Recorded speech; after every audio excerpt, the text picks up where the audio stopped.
ఓం శాంతి. ఒక సుందరమైనటువంటి దృశ్యాన్ని చూద్దాము.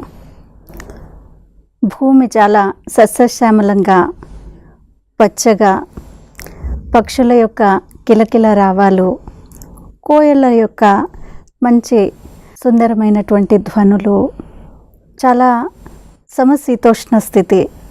వేడి ఎక్కువగా లేదు, చలి ఎక్కువగా లేదు, సూర్యుడి యొక్క తీక్షణత కూడా చాలా ఎక్కువగా లేదు, ఎలాంటి కాలుష్యం లేనటువంటి చాలా మంచి గాలి, సుందరమైనటువంటి ప్రకృతి, వాటితో తయారైనటువంటి సుందరమైనటువంటి దేహము, ఆరోగ్యంగా చాలా ఉల్లాసంగా, ఉత్సాహంగా, ఆహ్లాదంగా ఉండేటువంటి ప్రతిరోజు. అలాంటి దృశ్యాన్ని మీరు చూడగలిగారా? ఎందుకని ఈ దృశ్యాన్ని చూడమంటున్నాము? ఈరోజు ఈ ప్రపంచం ఎలా ఉంది? ఇప్పుడు చూసినటువంటి చిత్రానికి చాలా భిన్నంగా ఉంది. ఎక్కడ చూస్తే అక్కడ అన్ని రకాలైనటువంటి కాలుష్యాలు, శబ్దాలు, ఎన్నో పక్షులు కానీ, జంతువులు, జీవరాశులు, కీటకాలు అంతరించినటువంటి సమయము. చిన్నప్పుడు మనము పక్షుల్ని, గువ్వల్ని, వాటన్నిటిని చూసేవారము. ఈరోజు జనరేషన్స్ చూసినట్లయితే చాలామంది గువ్వలు ఎలా ఉంటాయో కూడా తెలియదు. కాబట్టి ఈరోజు ఉన్నటువంటి చిత్రానికి మనం చూసినటువంటి మనోచిత్రం ద్వారా చూసినటువంటి ఆ సీన్కి చాలా తేడా ఉంది. ఒకప్పుడు ఇదే ప్రపంచాన్ని, ముఖ్యంగా భారతదేశాన్ని బంగారు పిచ్చుక, స్వర్ణ ప్రపంచము అనేటువంటి వారు. ఈరోజు అదే ప్రపంచము ఎంతో అశాంతిగా, కాలుష్యంతో నిండుగా ఉంది. మరి అలాంటి ప్రపంచాన్ని సుందరమైన ప్రపంచంగా తయారు చేయడానికి కోసమే మనము ప్రపంచ పర్యావరణ దినోత్సవాన్ని ఈరోజు జరుపుకుంటున్నాము. ప్రేక్షకులందరికీ మొట్టమొదట ఈ జూన్ 5వ తేదీ ప్రపంచ పర్యావరణ దినోత్సవ సందర్భంగా చాలా చాలా శుభాకాంక్షలు. ఈరోజు ప్రపంచంలో మనం ఎన్నో రకాలైనటువంటి పండుగలు జరుపుకుంటూ ఉన్నాము. సంక్రాంతి అంటున్నాము, ఉగాది అని అంటున్నాము, దీపావళి అంటున్నాము, దసరా అంటున్నాము, న్యూ ఇయర్ కూడా జరుపుకుంటున్నాం, మళ్ళీ క్రిస్మస్ అంటున్నాము. ప్రతి పండుగల్ని జరుపుకోవడం చాలా ఈజీ అయిపోయింది. కానీ ఈరోజు ఈ పర్యావరణ దినోత్సవం అనేటువంటిది జరుపుకునే అవసరం ఉందా? ఎందుకని బ్రహ్మకుమారిస్ పర్యావరణాన్ని గురించి మాట్లాడుతూ ఉన్నారు? ఏది సంబంధము? తప్పకుండా సంబంధం ఉందండి. ఎందుకు అనంటే ఆధ్యాత్మికత మరియు పర్యావరణము చాలా దగ్గరగా ముడిపడి ఉన్నటువంటి అంశాలు. యోగి జీవితం ఏదైతే ఉందో పర్యావరణ పరిరక్షణ జీవితము. ఈరోజు మనం కేవలం పర్యావరణ దినోత్సవాన్ని కాకుండా దాన్ని కొంచెం భిన్నంగా పర్యావరణ పరిరక్షణ దినోత్సవంగా జరుపుకోవచ్చా? ఎందుకు అనంటే ఈ భారతదేశము రత్నగర్భ, మొత్తం విశ్వమంతా కూడా ఒక స్వర్గంగా ఉండేటువంటి ప్రపంచం నుండి ఈరోజు కలియుగాంతంలో అన్ని రకాలైనటువంటి చెడు లేదు, నష్టం వాటిల్లే విధంగా పర్యావరణాన్ని చూస్తూ ఉన్నాము. ఈ మానవ శరీరం ఏదైతే ఉందో పంచతత్వాలతో తయారైనటువంటిది. మరి పంచతత్వాలు అని అంటే, పంచభూతాలు అని అంటే, ఈ 5 భూతాలతో తయారైనటువంటి ఈ దేహము ఒకప్పుడు చాలా ఆరోగ్యంగా, చాలా వైబ్రెంట్గా, ఉల్లాస ఉత్సాహాలతో ఉండేది. కానీ ఈరోజు ఉండేటువంటి పంచతత్వాలతో తయారైనటువంటి శరీరము చాలా రోగిగా, ఎలాంటి శక్తి లేకుండా, నిరాశ, నిస్పృహలు, నిస్సత్తువతో తయారైనటువంటి ప్రపంచంగా, అలాంటి శరీరంగా అయిపోయింది. ఎందుకని అంటే బయట ఉన్నటువంటి పంచతత్వాల యొక్క ప్రకృతి, మన శరీరంలో ఉండేటువంటి ప్రకృతి ఏదైతే ఉందో ఈ రెండిటి యొక్క సంబంధం చాలా డీప్గా ఉంది. ఎప్పుడైతే ఆ ప్రకృతి డిస్టర్బ్ అవుతుందో, పంచతత్వాలు డిస్టర్బ్ అవుతున్నాయో, ఈ పంచభూతాల దేహం కూడా డిస్టర్బ్ అవుతుంది. ఎన్నో రకాలైనటువంటి రోగాలు, ఎన్నో రకాలైనటువంటి చెడు ఆలోచనలు మరియు అలవాట్లు, వాటన్నిటికీ పరిష్కారం ఎక్కడ? తప్పకుండా మనమే తీసుకొని రావాలి. ఎందుకంటే మనమే అలా తయారు చేసుకున్నాము, మనమే దీన్ని మార్చేటువంటి ప్రక్రియ ఇప్పుడు మొదలు పెట్టాలి.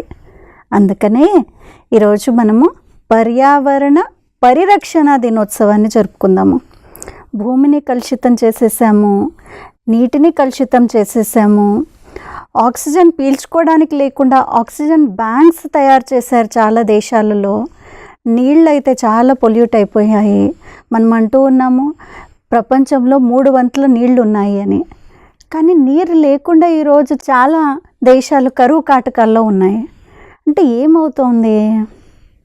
ఇన్ని నీళ్ళు ఉంటే కూడా ఇరిగేషన్ కనండి, లేదు డ్రింకింగ్ వాటర్ కనండి, పనికి రాకుండా పోతూ ఉన్నాయి. అంటే అర్థం ఏంటి?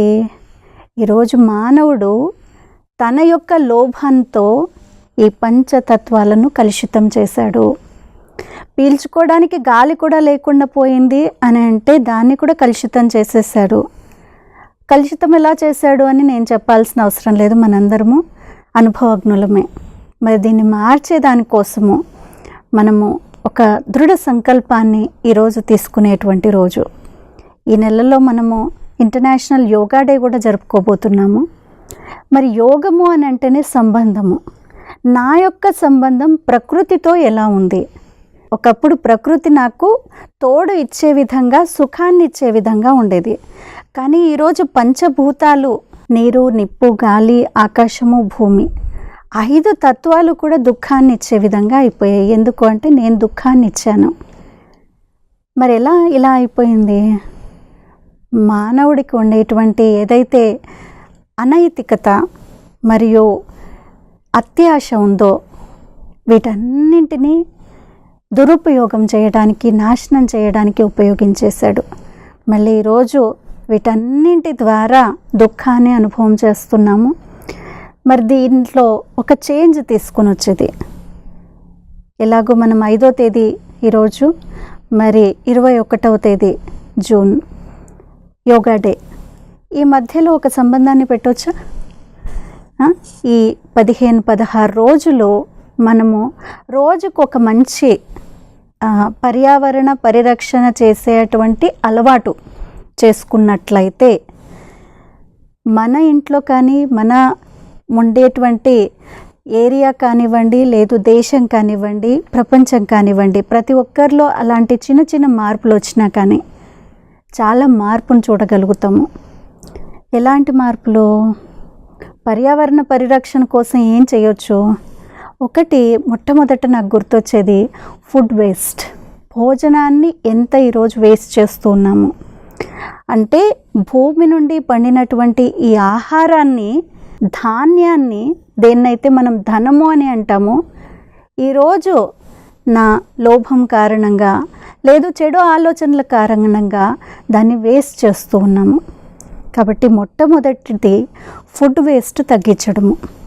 ఎంత వీలైతే అంత కడుపు నిండా తినాలి, కానీ వేస్ట్ చేయడానికి భగవంతుడు మనకివ్వలేదు, ఈ ప్రకృతి తల్లి మనకివ్వలేదు. ఇంకొకటి, నీటిని వేస్ట్ చేయడము. చాలా సహజంగా ఇన్ జనరల్గా బ్రష్ చేసుకునేప్పుడు, లేదు ఏ పని చేస్తుండే కానీ అంట్లు తోముతూ ఉన్నారు, ఇంకే పనులు చేస్తుంటే కూడా ఒకవైపు సింక్లో నీళ్లు పోతూనే ఉంటాయి. అంటే యాక్చువల్లీ సర్వే ప్రకారము ఒక మానవుడు ఒక రోజుకి 175 లీటర్ల నీళ్లు వాడతారు అని అన్నారు, in general, on and average. మరి అన్ని నీళ్లు నిజంగా నాకు అవసరమయ్యే వాడుతున్నానా, లేదు అనవసరంగా కూడా వేస్ట్ చేస్తూ ఉన్నాము. ఈ సమ్మర్లో అయితే కూలర్స్ అనివ్వండి, ఇంకా వేరే వాటిల్లో అనివ్వండి, ట్యాప్స్ ఆన్ అయ్యే ఉంటున్నాయి ఇళ్లల్లో, అండ్ చాలా వేస్ట్ చేస్తూ ఉన్నాము. ఆ నీటిని కూడా ఒకవేళ నేను రక్షించినట్లయితే అది కూడా చాలా పెద్ద సేవింగ్ అవుతుంది. ఇంకొకటి, ఈరోజు పెట్రోల్, డీజిల్ వీటన్నిటి తవ్వి భూమిని కలుషితం చేసాము. వీటి యొక్క పొగ కాలుష్యం ద్వారా పర్యావరణాన్ని అంతా కాలుష్యం చేసేసాము. ఒక దృఢ సంకల్పాన్ని చేద్దాము. ఎక్కడైతే నేను పెట్రోల్, డీజిల్ని కన్జర్వ్ చేయగలుగుతానో అక్కడ కొంచెం పొదుపు చేసినట్లయితే, దగ్గర ఉండే స్థలాలకి నడుచుకొని వెళ్తే, లేదు బైసికల్స్ని వాడితే అక్కడ కూడా మనం పొదుపు చేయగలుగుతాము. ఒకటైతే ఒకవైపు అంటున్నాము ఎంతో ఈరోజు పెట్రోల్ రేట్స్, డీజిల్ రేట్స్ చాలా పెరిగిపోయాయి అని, కానీ వాటిని ఇంకా ఎక్కువగానే ఉపయోగిస్తూ ఉన్నాము. సో కొద్దిగా ఫిజికల్ ఎక్సర్సైజెస్ అయ్యే విధంగా నడకతో కూడా, లేదు సైకిల్లో చేసేటువంటి పనులు చేస్తే కూడా ఫిట్నెస్ కూడా పెరుగుతుంది. అవునా? దీంతోపాటు ఇంకొకటి, మొక్కల్ని నాటేటువంటి సంస్కృతి ఈరోజు చాలా ఎక్కువగా మనం చూస్తూ ఉన్నాం. ప్రతి ఒక్కళ్ళు ఇప్పుడు ప్లాంట్తో వెల్కమ్ చేయడము, లేదు బొకేస్ బదులు ప్లాంట్స్ వాడటము, ఇవన్నీ వాడుతూ ఉన్నాము. కానీ ఆ మొక్కల్ని నిజంగా నేను సంరక్షిస్తున్నానా? ఇది కూడా చాలా ముఖ్యమైనటువంటిది. ఎందుకంటే చిన్న చిన్న విత్తనాలు కానీ, లేదు మొక్కలు కానీ, వాటికి సంరక్షణ చాలా అవసరము. రూరల్ ఏరియాస్లో అనివ్వండి, వాటిని పశువులు తినేయడము, లేదు ఎండతో చనిపోవడము, ఇలాంటివన్నీ అవుతూ ఉన్నాయి. ఇళ్లల్లో పెట్టుకునేటువంటివి కూడా చాలా విధాలుగా ఈరోజు చనిపోతూ ఉన్నాయి. ముఖ్యంగా పూలు వచ్చేటువంటి మొక్కల్ని చూసినట్లయితే, పూలు వచ్చినంత వరకు దాన్ని బాగానే సంరక్షిస్తారు, ఆ తర్వాత వాటిని చూసేటువంటి వారే ఉండరు. మరి ఇలాంటిది కూడా ఏమైనా చేయగలుగుతామా మనము? మొక్కల్ని నాటడం ఒక్కటే కాదు, దాన్ని సంరక్షించాలి. ఇంకొకటి చాలా కామన్గా మనం జరుగుతుండేటువంటిది, అన్ని చోట్ల చూస్తుండేది ప్లాస్టిక్ వేస్ట్, ప్లాస్టిక్ వ్యర్థాలు. ఈరోజు భూమిని కలుషితం చేసినటువంటి నెంబర్ 1 కల్ప్రిట్ ఏంటి అంటే ప్లాస్టిక్. అంటే ప్రతి ఒక్క పదార్థాన్ని ఈరోజు మనం ప్లాస్టిక్ ర్యాపిడ్స్లో ఉండటం చూస్తూ ఉన్నాము. లేదు నీళ్లు తాగేటువంటివి కూడా తీసుకెళ్ళి బాటిల్స్, ప్లాస్టిక్ బాటిల్స్లో వాడుతూ ఉన్నాము. ఈరోజు ఇయర్ బడ్స్ని కూడా మనం ప్లాస్టిక్నే వాడేస్తూ ఉన్నాము.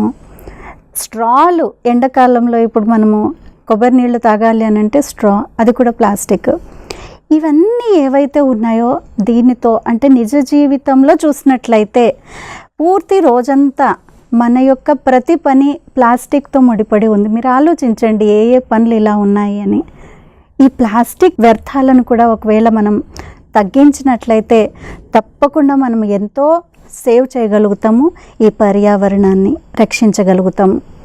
మరి వీటన్నింటి బదులు కొన్ని న్యాచురల్ సిస్టమ్స్ని మనం ఫాలో అయినట్లయితే అప్పుడు ఎంతో మంచి చేసిన వాళ్ళం అవుతాము. ఈరోజు ఎన్నో రకాలైనటువంటి క్యాంపెయిన్స్ నడుస్తూ ఉన్నాయి, ఇలాంటివన్నీ చేస్తూ ఉన్నాము. వీటన్నింటి యొక్క ఈ వ్యర్థాలు ఏవైతే తయారవుతున్నాయో అది వ్యర్థం ఎక్కడి నుంచి మొదలైంది అని అంటే, వాస్తవంగా ఫిజికల్గా మనం వ్యర్థం చేయటం కంటే ముందు, అంటే భోజనాన్ని వేస్ట్ చేస్తున్నాము, నీళ్ళని వేస్ట్ చేస్తున్నాము, కరెంట్ని సేవ్ చేయట్లేదు, లేదు ఈ ప్లాస్టిక్ని ఎక్కువ వాడుతూ ఉన్నాము, దీంతో భూమిని సేవ్ చేయట్లేదు, ఎన్విరాన్మెంట్ని ప్రొటెక్ట్ చేయలేదు. ఇవన్నిటి యొక్క మూల కారణం ఏంటి అని అంటే, వాస్తవంగా నా యొక్క సంకల్పాలు, నా యొక్క అలవాట్లు, అంటే నా చెడు ఆలోచనలు, వ్యర్థ ఆలోచనలు ఏవైతే ఉన్నాయో, అంటే నా ఆలోచనలకి ఎలాంటి వాల్యూ అనేటువంటిది ఇవ్వని కారణంగా బయట ఉన్నటువంటి వస్తువులకు కూడా వాల్యూ ఇవ్వకుండా పోతున్నాను. అందుకని దేని యొక్క విలువ లేదు, అన్నిటినీ వేస్ట్ చేసేస్తూ ఉన్నాము. ఈరోజు ఒకవేళ నా యొక్క సంకల్పాలని మంచిగా చేసుకున్నట్లయితే, నా ఆలోచన విధానాన్ని మార్చుకున్నట్లయితే చాలా ఎక్కువ విధానాలు, అంటే ఫిజికల్గా మన యొక్క శరీరంలో కూడా మార్పులు తీసుకొని రాగలుగుతాము. మరియు మన యొక్క వే ఆఫ్ సీయింగ్ థింగ్స్, మన యొక్క అప్రోచ్ ఏదైతే ఉందో, లేదు మన జీవిత విధానము ఏదైతే ఉందో దాంట్లో మార్పును తీసుకొని రాగలుగుతున్నాము. కాబట్టి ఒక సంకల్పాన్ని చేద్దామండి. ఈ రోజు నుండి 21వ తేదీ వరకు ఈ 16 రోజులు ఒక్క విషయాన్ని మనం మంచిగా పాటించినట్లయితే ఇలాంటి పర్యావరణాన్ని పరిరక్షణ చేసిన వాళ్ళగా అవుతాము.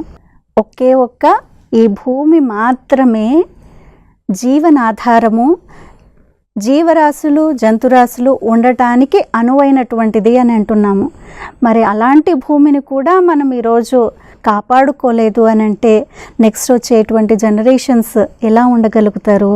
తినడానికి, త్రాగడానికి, వేసుకోవడానికి, ఉండడానికి, గాలి పీల్చుకోవడానికి, ఏ పనులు చేయడానికైనా కానీ ఈ న్యాచురల్ రిసోర్సెస్ ఏవైతే ఉన్నాయో ఇవే మనకి జీవిత ఆధారము. ఇంకా ఒక అలవాటు ఏంటి అని అంటే, న్యాచురల్ రిసోర్సెస్ ఏవైతే దొరుకుతూ ఉన్నాయో వాటిని ఎక్కువగా ఉపయోగించటం మొదలుపెట్టినట్లయితే ఎందుకు అనంటే భూమితో ప్రతి ఒక్కరి సంబంధం ఉంది. నడుస్తున్నాము అంటే భూమి పైన నడుస్తూ ఉన్నాము అంటే మన యొక్క కాంటాక్ట్ భలే చెప్పులు వేసుకుంటున్నాం, కానీ మన కాంటాక్ట్ ఈ భూమి పైన, ఈ ధరిత్రి పైన ఉంది. సో ఈ ధరిత్రిని కాపాడేటువంటి కర్తవ్యం మనందరిపైన ఉంది. కాబట్టి my dear friends, brothers and sisters, మీ అందరితో ఇదే ఒక చిన్న విన్నపము. ఈ మంచి అలవాట్లను నేర్చుకొని మంచి సంకల్పాలని చేస్తూ ఈ పర్యావరణాన్ని మనం రక్షించే అటువంటి దినోత్సవాన్ని జరుపుకున్నట్లయితే నిజంగా పర్యావరణ పరిరక్షణ దినోత్సవం ఈరోజు జరుపుకున్నట్టు.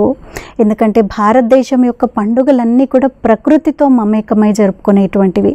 ఉగాది అనండి, సంక్రాంతి అనండి, లేదు ఇంకా వేరే ఏ ఫెస్టివల్స్ తీసుకున్నా కానీ అక్కడ ఋతు పరివర్తన జరగవచ్చు, లేదు ఇంటికి మన పండించినటువంటి ధనధాన్యాలు రావచ్చు. ఇవి ఏదో ఒకటి ముడిపడి ఉన్నాయి. కేవలం మొక్కల్ని నాటడం ఒకటే కాకుండా దాన్ని రక్షించేటువంటి కర్తవ్యాన్ని చేద్దాము. ఎక్కువగా ప్లాస్టిక్స్ని వాడకుండా ఎంత వీలైతే అంత తక్కువగా వాడుతూ, మరియు న్యాచురల్లీ మన జీవిత విధానాన్ని మార్చినట్లయితే పరమాత్మ తండ్రి మరియు ఈ ప్రకృతి అంటే భూమాత అని అంటున్నాం, ప్రకృతి తల్లి కూడా మనకి తోడు ఉంటారు. ఇదే సత్యమైనటువంటి ఆధ్యాత్మిక జీవితము, లేదు యోగి జీవితము. ఇలాంటి జీవితాన్ని మీరందరూ ఆనందంగా స్వీకరించాలనేటువంటి ఒక విన్నపము, విజ్ఞప్తితో మరొకసారి మీ అందరికీ ఈ ప్రపంచ పర్యావరణ పరిరక్షణ దినోత్సవాన్ని జరుపుకోవాలి అని దాని యొక్క శుభాకాంక్షలు. Thank you very much. Om Shanti.